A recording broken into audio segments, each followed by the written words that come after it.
aya mazi dukoresha ntago tuyita konje, tuyita amazi ya temperature normale. Aya mazi akonje hari n'izindi piscine bakonjesha bashyiramo ubukonje. Nk'aya mazi yo muri frigo? Nk'aya muri frigo, piscine bazikonjesha aho ngaho babavura indwara zigifata ako kanya. Umuntu ugize impanuka utikiye ako kanya mu gihe cy'amasaha 72 abo bakiriya ba benefitinga cyangwa se bungukira cyane mu kuvurwa mu mazi akonje cyane kuko yajya mwashyushye cyangwa ya n'abakinnyi bari gushaka bakoze imyitozo myinshi kabije bakorera mu mazi akonje cyane. Amazi ashyushye rero akaba meza ku bantu bakuze bari hejuru y'imyaka 25, abantu barwaye za rubaga impande, za ndwara zijyanye n'imyaka cyane ziravunse, bafite ikibazo cy'ubushyuhe bwo kugira, bafite n'izindi ndwara, bakunda gukoresha amazi ashyushye aya ngaya, agakunda kubafasha iyo barwaye rubaga impande zimwe zatewe no gusaza cyane. Rero iyo twarebye tugasanga ufite iyo myaka ariko tugasanga ikibazo ufite ntago ari cya kintu ukenera ashyushye, nibwo tukwemerera kwinjiramo hano. Yego. Tuvuge rero ko umuntu noneho arasuzumwe, muganga asanze rwose agomba kwinjira muri aya mazi afite temperature normale, ageze mu mazi atangirira ko hari umuntu uzafite umugongo adashobora kunama, yewe yibaza n'ukuntu ajya mu mazi kuko nta kintu ashoboye kwikorera. Icyo ngicyo nicyo kintu abantu benshi bibaza, ngo umuntu yaje afite uburibwe, mu byo tuvura tuba dusuzuma uburibwe aho bugeze, muvuma ibyo ashoboye gukora, tumutangira. Ikaze mwe mwese mudukurikiye kuri YouTube channel yacu Kubaho Neza, nk'abandi rubizenganyira nk'uko bisanzwe. Uyu munsi rero nk'uko mubibona turi mu mazi, tugiye kuvuga ku buvuzi bwo mu mazi. Turi kumwe rero na Ndahiriwe Christian, akaba ari umuphysiotherapist, ariko ahangaha akaba ari umuganga uvura akoresheje amazi. Christian, twongeye kwishimira kubana nawe, tuguhaye ikaze. Twagiraga ngo dutangira utubwire ese hari indwara zishobora kuvurirwa hano muri piscine? Yego, murakoze. Ubuvuzi bw'ubugororangingo bukoresha uburyo butandukanye, ariko hazamo n'imyitozo, ari naho haza igice cyo kuvurira mu mazi, kuvura ukoresheje muri piscine. Yego, n'ubuvuzi hari indwara nyinshi zitandukanye, indwara nyinshi tuvura mu bugororangingo zisanzwe, aho tuvurira hejuru dukoresheje uburyo butandukanye, nabwo inyinshi umubare munini ushobora kuvurwa mu mazi. Izihari inyinshi ziba zijyana no kubabara ingingo nk'ubugororangingo uko tubivuga, indwara zifata imikaya cyangwa se muscle, hakabamo indwara zifata amanere, nk'umuntu yagize nk'impanuka neri ikangirika bigatuma adashobora kongera kugenda. Byinshi dushobora kuba twavura mu bugororangingo zirahari, usibye ko na piscine ziba zikoreshwa, ziba zitandukanye. Iyo dufite aka kanya ubuvuzi dukoresha piscine ifite amazi afite ubushyuhe busanzwe, ubushyuhe bw'ikirere gihari. Ariko mu bihugu byatembere bajyana amapiscine bakonjesha, n'izindi piscine bashyushya mu rwego rw'ubuvuzi bitandukanye n'izindi piscine dusanzwe tuzi. Izo zikoreshwa n'abavuzi babyigiye, cyane cyane abize physiotherapy, bashobora kuba bakoresha ubwo buryo bwo kuvura muri ayo mazi ari muri piscine zitandukanye. Ubu rero hari umuntu wadukurikira muri iki kiganiro akavuga ati ati ko nsanzwe njya muri piscine kuri hoteli runaka, reka nshyiremo akete wa mugongo ya mava ndya cyangwa se hani mbabara bizakira. Se piscine yose umuntu usanzwe azi koga yajyamo bikaba byitwa ubuvuzi? Urakoze. Icyo kibazo nicyo twibaza, aho tubona ko n'ubuvuzi bwinshi abantu bagenda bahabwa amakuru. Ubugororangingo ni ubuvuzi bwita cyane cyane ku mikorere ya muvuma yo kugenda. Ibintu bituma tugenda ni muscle, ni ubwonko, na articulation, na amagufa, ibyo bituma tugera twitwa systeme zigenda. Ariko piscine irimo gukora imyitozo bigira ingaruka nziza ku buzima, nk'uko kugenda n'amaguru bigira ingaruka ku buzima. Ariko iyo warwaye niho twebwe aba physiotherapist tuza, aho dushobora kugufashiriza, yaba aho hejuru, yaba aho mu cyumba cyaho wabivuriza, haba kwa muganga, na hano muri piscine. Ubwo rero piscine yari yo yose ugiyemo uba ugiye gukora imyitozo isanzwe ngororamubiri ifite akamaro ku buzima. Ariko aho bitandukana nuko piscine hakorwamo ubuvuzi, aba ari piscine yubatswe ku buryo ki umuntu ujyamo aba atagiye koga, ntabwo aba agiye gukora imyitozo nk'iyo bitwa exercice physique, aba ari imyitozo yo kuvura cyangwa se exercice thérapeutique cyangwa therapeutic exercise mu cyongereza. Iyo ibaye umuti ugomba kuba uyihabwa n'umuntu wabyigiye w'umuganga ufite diplome ubyemewe, ufite ubushobozi bwo kuba yavura n'ubumenyi. Ubwo niyo tandukaniro ugende kuri mesure z'iyo piscine, uburebure bwayo umuntu ujyamo, ubumenyi bw'umuntu uvura kuko agomba kuba bwose yarize iyo physiotherapy. Hakabaho n'andi mahugurwa ashobora kubona kugira ngo ashobore kuvura umuntu. Ikindi kiri special ni ubwoko bw'iyo piscine ukuntu ireshya. Ntabwo zikunda kuba ari piscine zimeze nka zino ziri olympique ndende zo koga nini cyane, aba ari piscine ntoya zijya kumera nka zino zo mu mago zidafite na profondeur ndende akenshi izo zikoreshwa mu buvuzi. Nanone rero abantu baribaza bati se ko ntigeze noga, ko ntazi koga, ko ntigeze noga n'umunsi n'umwe, iyo piscine nayijyamo ni nubwo ndi kubabara umugongo nkeneye kuvurwa bakoresheje amazi, iyo piscine nayijyamo ni ntazi koga. Piscine y'ubuvuzi ntago akenshi nkuko navuze kuri profondeur yazo nyinshi ziba zifite uburebure butarenga kuri 1.55 aharehare cyane. Bisobanura ko ahatangirirwa umuntu ari wese ashobora kujyamo. Umuntu wese tuvuga ko ufite imyaka kuva kuri 15 kuzamura ashobora kuba yajyamo akavurwa kuko nta hantu na hamwe asabwa ko amazi amurengera. Ikindi kubuzi koga biragufasha kuba udatinya amazi kuko hari n'abarwayi duhura nabo ugasanga batinye kuyajyamo kuko nibwo bwa mbere bayagiyemo. Ariko ntago piscine uvurwa hatari supervision y'umuganga muba muri kumwe mu mazi agukurikirana ibyo ukora byose kuko ibikorwamo byinshi ntabwo bari ukoga. Ari naho ahantu ujya kubona ukabona nk'umuntu wambwiye ati ngo barambwiye ngo ngiye gukora natation, ariko akenshi biba biterwa n'ukuntu umuganga yamuhaye amakuru yihuta, ariko yakabwiye kuba ajya gukora ubuvuzi bwo mu mazi ahari busange umuntu wabyigiye akamufasha atari kujya gusa kwiga kuko bariya baba bafasha abantu koga babigisha siporo bisanzwe, imyitozo bisanzwe, nta buvuzi baburimo. Nubwo hari urwaye ushobora kugeramo bikamugira akamaro, ubwo burwayi bukagabanyuka bitewe n'ukuntu naho urwayi bwe bugeze.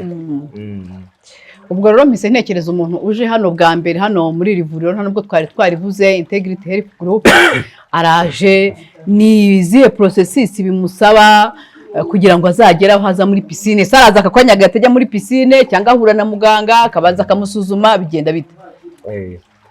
Hano uko dufasha abarwayi ni ubuvuzi busanzwe nk'uko ahandi afashwa. Inzira yo kuza ku ivuriro asaba rendezvous, akaza akinjira agahura n'umuganga yari ubwa mbere agasuzumwa tukareba ikibazo cyafite, ndetse hari nubwo tutahitamo kumushyira muri piscine kuko haba hari nk'ibizama akeneye nko guca mu cyuma kugira ngo umuntu amenye neza icyo arwaye.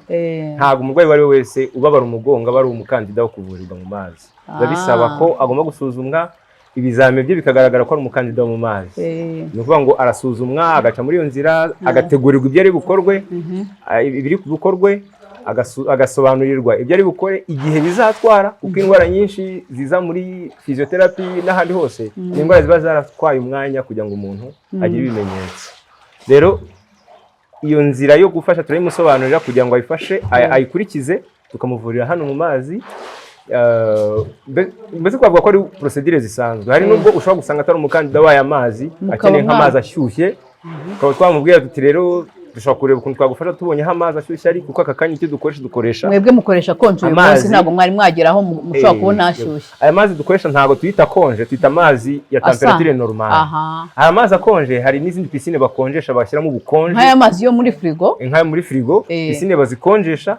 Aho ngaho baba bavura indwara zigifata ako kanya. Umuntu ugize impanuka utikiye ako kanya mu gihe cy'amasaha 72 abo bakiriya ba benefitinga cyangwa se bungukira cyane mu kuvurwa mu mazi akonje cyane kuko yajya mwashyushye cyangwa ya n'abakinnyi bari gushaka bakoze imyitozo myinshi kabije bakorera mu mazi akonje cyane.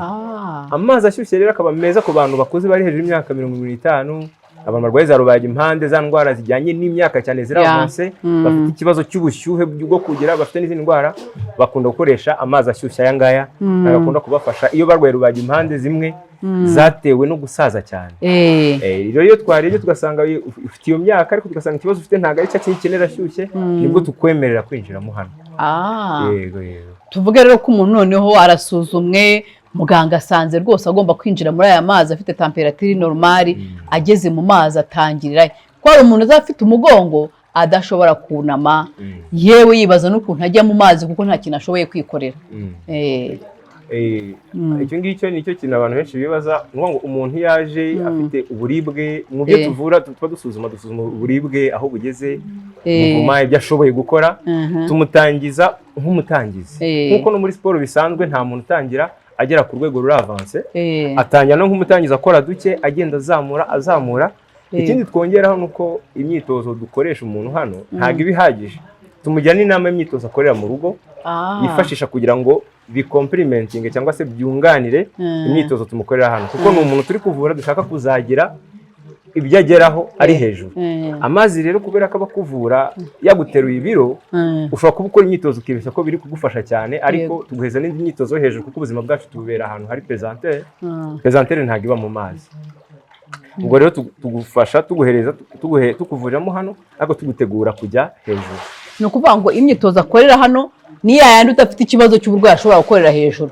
Udafite ikibazo cy'umugongo ashobora kuba yayikorera hejuru, kuko ibyo tumukoresha ni imyitozo n'ubundi dukoresha tumuvura ari hejuru, mu gihe tubona ari umukandida washobora kuresista kuri pesantere. Abantu benshi bakunda kuza hano mu mazi ni abantu hejuru imyitozo ikunda kuba yananiye, yaba babaje cyane, cyangwa ubona ibiro byabo ni byinshi ku buryo cy'ingingo barwaye zitwaye ibiro, ku buryo gukira bizagorana. Ari nayo mpamvu ujya kumva hari abantu bavuga ngo twarakoze imyitozo aho kugira bigabanyuke biriyongera. Akenshi biba biterwa na environnement yakoreyemo itariyo. Hari ubwo ashobora kuba akeneye kuzajya ahantu atari pesantere. Hari n'ibindi bikoresho bibaho bigabanya pesantere. Niba ari amavi waba ufite ibiro byinshi, aho kugira ngo tukubwire ngo wiruke ukaba wanyonga igare, kuko iyo uri ku igare ntabwo ibiro biba bijyaho. Muri iyo myitozo rero iyo duheza hejuru tureba ikibazo ufite, tukareba n'ukuntu umeze, ibiro byawe, bya bintu byose tureba, noneho tukaba twakugira inama ibyo tugukoresha hano, ariko dushaka kugusubiza hejuru. Hari n'ubwo usanga ikibazo ufite ari icyo kubayeho, tukaba twakubwira tuti nukuraho ibiro 10 uburibwe bwawe buragabanyuka. Buriya iyo hari abantu barwara nk'amavi batayarwaye kubera ko rivi ryarwaye, ari ibiro ryikoreye igihe kinini. Hari umuntu wagiraga ibiro bikeya akarwara nk'amavi gutyo, kandi kumufatanya n'umuntu ushinzwe imirire bishobora kumufasha. None se kuba waza hano muri iyi pisine ifasha kuvura ibibazo biri mu ngingo, bishobora no kugufasha kugabanya ibiro ukurikije exercise umuntu aba akorera hano, kuko wari uvuga ati n'ubundi igihe barambwiye ngo ufite ikibazo cy'ibiro, reka n'ubundi profite nze muri pisine ngabanye ibiro, akaza kwivuza yega afite ibyo bibazo ariko ashaka no guta ibiro. Ibyo ngibyo wenda ni ikiganiro gitandukanyeho gato cyo gutakaza ibiro, bitari mu byo twiga cyane, mu byo dukurikirana abarwayi tubafasha kugabanya ibiro, nubwo dukora mu ikipe ifasha ku muntu kugabanya ibiro. Kugabanya ibiro burya 80%, hafi 85% ntago bitwarwa n'imyitozo ngororamubiri. Abantu benshi babyibeshya. Niyo mpamvu mubona abantu akavuga ati ko nkora siporo ariko nkabona kugabanya ibiro 80% ni imirire. Kandi imirire ni ya mirire yitwa medical nutrition. Nutrition uhawe n'umuntu wabyigiye w'umuganga, atari nutrition uhawe na mugenzi wawe kubwira ati ngo ibi byarakoze niki. Ko umuganga agomba kukureba akareba ibyo ukunda, ibyo urite, ibyo ni byo abantu bizi by'imirire. Rero iyo ushaka kugabanya ibiro, inama tukujya hano, imyitozo mwabonye ko ikontribute 20 cyangwa 15% byo kugabanya ibiro. Wifashe imirire ukavanga na pisine, biriho turumva ko biba biri kuzuza 100%.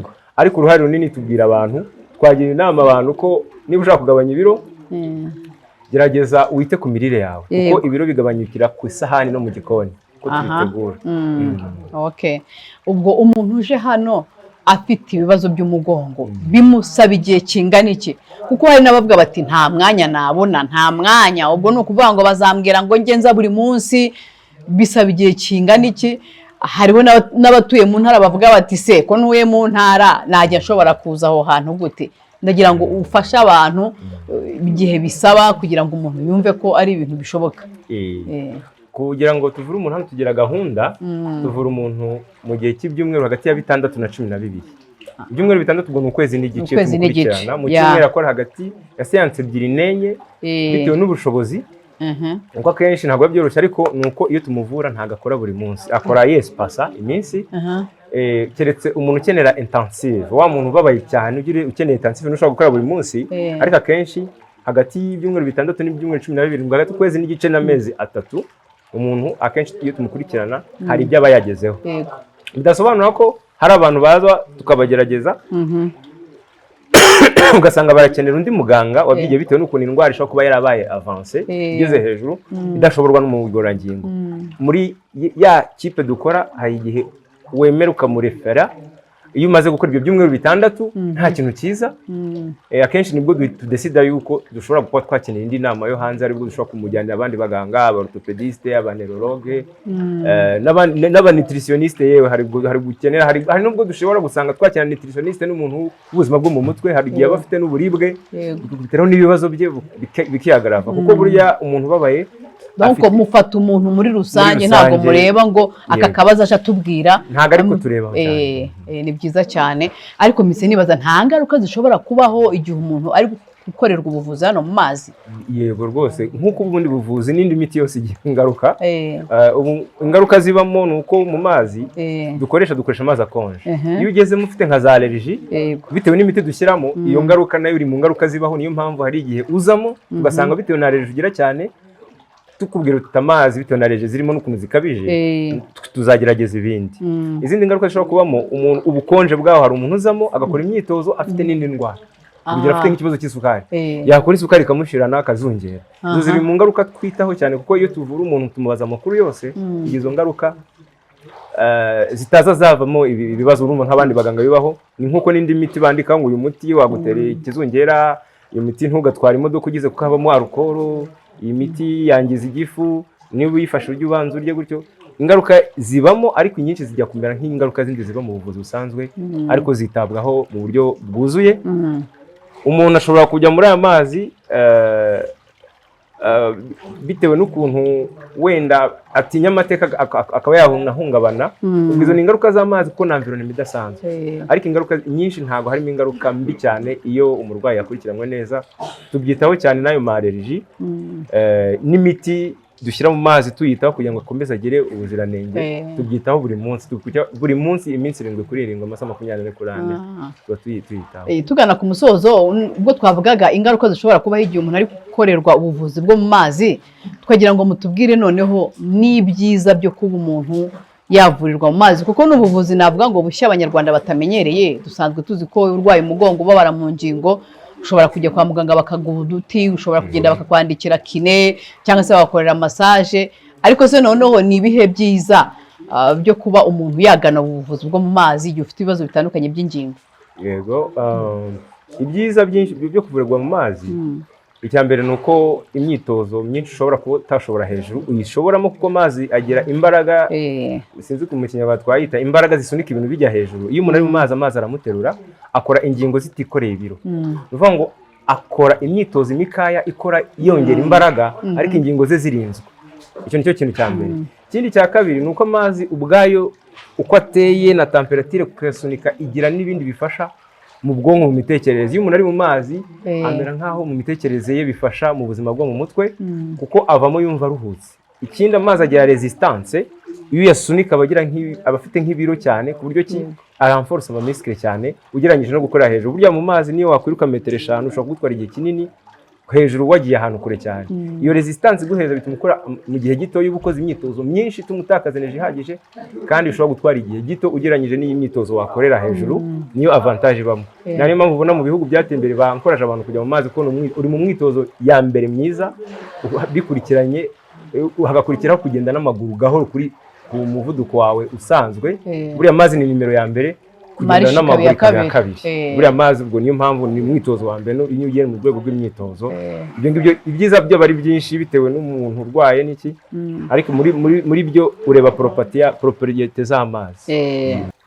Reka tubashimire mwese mwari mudukurikiye. Twari kumwe na Ndahiriwe Christian, akaba ari umu physiotherapist, akaba rero akorera hano kuri Integrity Health Group, naho akora ubuvuzi bujyanye no kuvura abantu bari muri piscine nk'uko mubibona.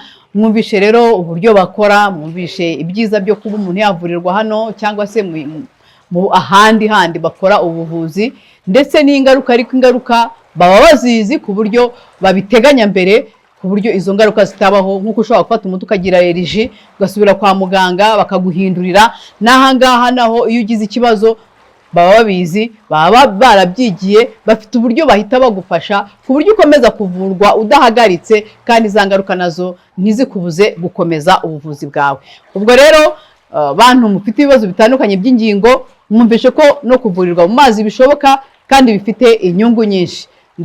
Ndabakangurira rero kugerageza buno buvuzi mukumva uko bimeze, kuko bizagufasha no mu rwego rwo gukora siporo nabyo biba birimo. Ndabashimiye cyane na Louise Nganyira, ikiganiro nakagaruka, mukomeze kugira ibihe byiza.